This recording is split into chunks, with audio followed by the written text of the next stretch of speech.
تبارك الذي بيده الملك وهو على كل شيء قدير الذي خلق الموت والحياة ليبلوكم أيكم أحسن عملا وهو العزيز الغفور الذي خلق 7 سماوات طباقا ما ترى في خلق الرحمن من تفاوت فارجع البصر هل ترى من فطور ثم ارجع البصر كرتين ينقلب إليك البصر خاسئا وهو حسير ولقد زينا السماء الدنيا بمصابيح وجعلناها رجوما للشياطين وأعتدنا لهم عذاب السعير وللذين كفروا بربهم عذاب جهنم وبئس المصير إذا ألقوا فيها سمعوا لها شهيقا وهي تفور تكاد تميز من الغيظ كلما ألقي فيها فوج سألهم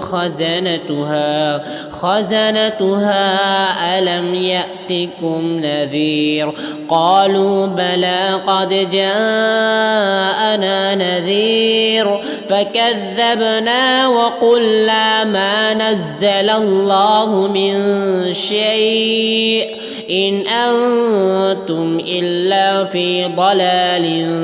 كبير وقالوا لو كنا نسمع أو نعقل ما كنا في أصحاب السعير فاعترفوا بذنبهم فسحقا لأصحاب السعير إن الذين يخشون ربهم بالغيب لهم مغفرة وأجر كبير وأسروا قولكم أو اجهروا به إنه عليم بذات الصدور ألا يعلم من خلق وهو اللطيف الخبير هو الذي جعل لكم الأرض ذلولا فامشوا في مناكبها وكلوا من رزقه وإليه النشور أأمنتم من في السماء أن يخسف بكم الأرض فإذا هي تمور أم أمنتم من في السماء أن يرسل عليكم حاصبا فستعلمون كيف نذير ولقد كذب الذين من قبلهم فكيف كان نكير أولم يروا إلى الطير فوقهم صافات ويقبضن ما يمسكهن إلا الرحمن إنه بكل شيء بصير أمن هذا الذي هو جند لكم ينصركم من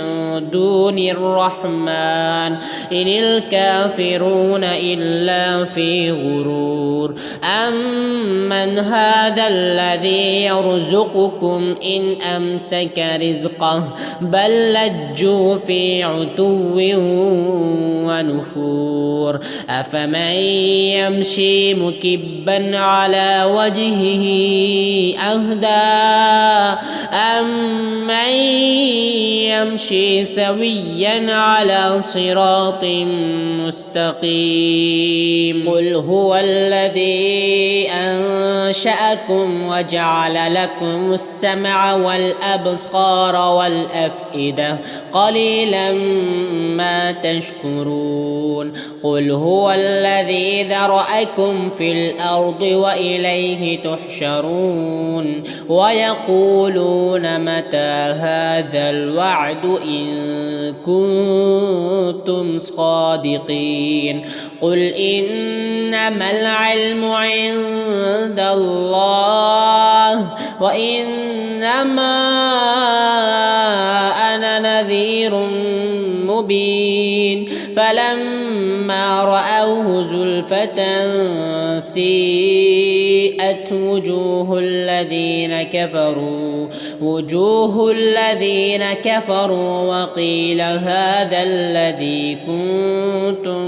به تدعون. قل أرأيتم إن أهلكني الله ومن معي أو رحمنا فمن يجير الكافرين من عذاب أليم. قل هو الرحمن آمنا به وعليه توكلنا فستعلمون من هو في ضلال مبين. قل أرأيتم إن أصبح ماؤكم غورا فمن يأتيكم بماء